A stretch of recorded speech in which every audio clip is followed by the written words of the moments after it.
Hi అండి, అందరికీ నమస్కారం. ఎంఎస్ ఈజీ రెసిపీస్కి స్వాగతం అండి. సన్న కారపూస తయారు చేసే విధానాన్ని ఈజీ మెథడ్లో చూపిస్తున్నానండి. ఇందుకు గాను మెత్తగా తెచ్చుకొని ఆడించిన పిండి అయినా పర్వాలేదు, లేకుంటే షాప్లో తెచ్చిన పిండి అయినా పర్వాలేదు, జల్లించి ఒక 2 గ్లాసులు శనగపిండి, 1 గ్లాసు పొడి బియ్యం పిండి వేసుకోవాలండి. కొద్దిగా రుచికి తగినట్టుగా సాల్ట్, హాఫ్ టీ స్పూన్ ఓమా వేసుకోవాలండి. ఇది నేను కారం లేకుండా చిన్న పిల్లల కోసం చేస్తున్నాను. అందులో కొంచెం వేడి నూనె వేసుకోవాలండి. వేసుకొని అంతా కలిసే విధంగా కలుపుకోవాలి. చాలా ఈజీగా 5 నిమిషాల్లో మనం ఒక పావు కేజీ కారపూసను చేసుకోవచ్చండి. మరి ఈ విధంగా అన్నీ కలిపిన తర్వాత మోతాదు చూసుకొని వాటర్ అందులో కలుపుకోవాలి. మన చపాతీ పిండి కంటే కొంచెం మృదువుగా కలుపుకోవాలండి. ఈ విధంగా ఉంటే సరిపోతుంది.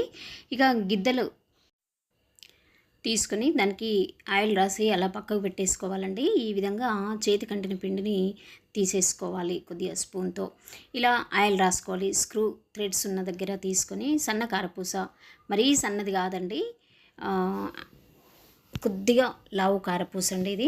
ఇందులో పట్టిన కాడికి పిండి ముద్దను అందులో పెట్టేసుకొని స్క్రూ టైట్ చేసేసుకోవాలి.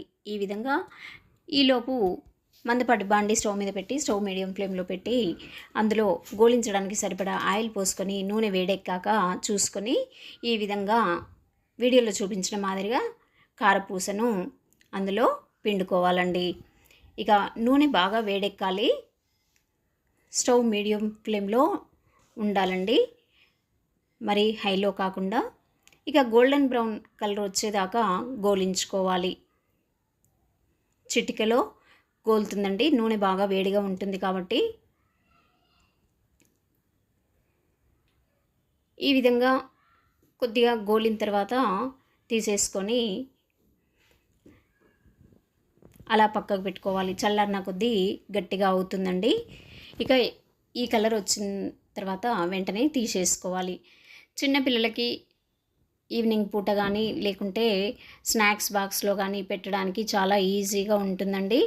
ఈ విధంగా చేసేసుకొని చల్లారిన తర్వాత ఎయిటెడ్ కంటైనర్లో పెట్టుకుంటే ఒక 15 రోజుల వరకు క్రిస్పీగా ఉంటుందండి. తప్పకుండా ట్రై చేయండి. ఎలా కుదిరిందో కామెంట్ సెక్షన్లో తెలియజేయండి. మరి